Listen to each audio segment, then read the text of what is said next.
I am Raja from Chhapra in Bihar. हाँ तो पहुँच तो गई बा लइका लंदन। सरदार मसलदार है पटना के लिट्टी है छपरा के चोखा है। पर का करो बेचारा, इस ससुरा अंग्रेजी एकरा के उठा उठा के पटकता। Can you make it with less chili? Chili केगा चिली अब छिलाता। तू तो लागा था पूरा लंदन के नू, अब तो अंग्रेजी सिखाइए देबो। सिखा ना देते लोग के भाषा बिगाड़िए के जाए। आओ लेकिन बानर को गुलाटी मारल छोड़ले बा।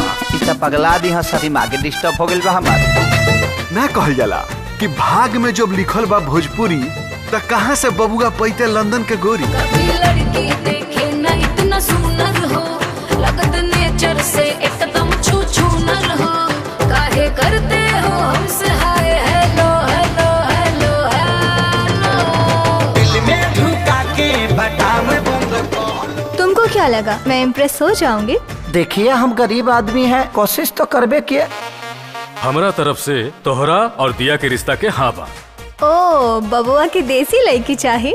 जब बुझिए गइल बड़ू त खुद के पूछल जरूरी बा। झुलुआ जवानिया पा झुल जाई हो, ऐसे झाका झूमर में कमर से सड़िया खुल जाई हो। अब तो हर बाबूजी मान जाए बस। हम अपना बाबूजी के तो चुटकी बजा के मना ले जाता नहीं ना।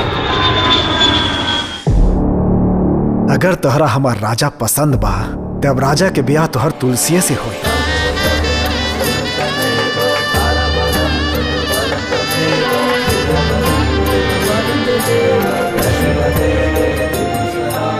कुछ उलझन में बानी हमके कुछ टाइम चाहिए।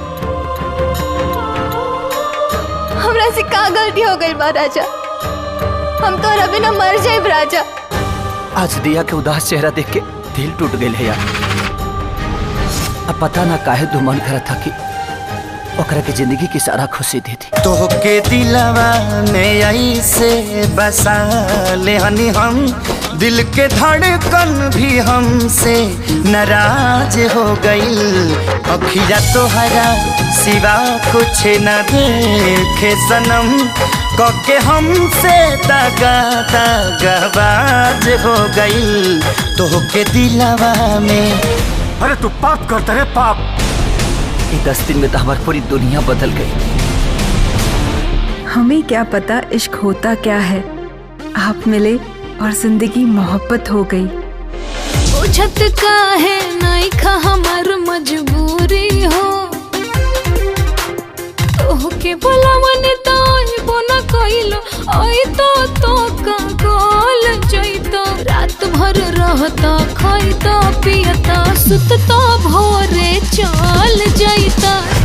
भगवान हमारे कैसन दूरा पर खड़ा के ले बड़े कि हमारा कुछ नहीं कभी हाथ की का करी।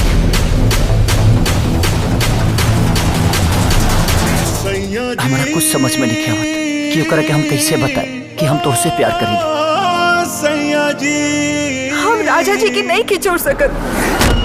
बलम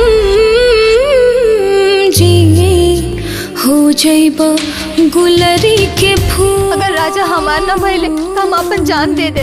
हो जाइबा गुलरी के फूल। शायद एकरे नाम प्यार है।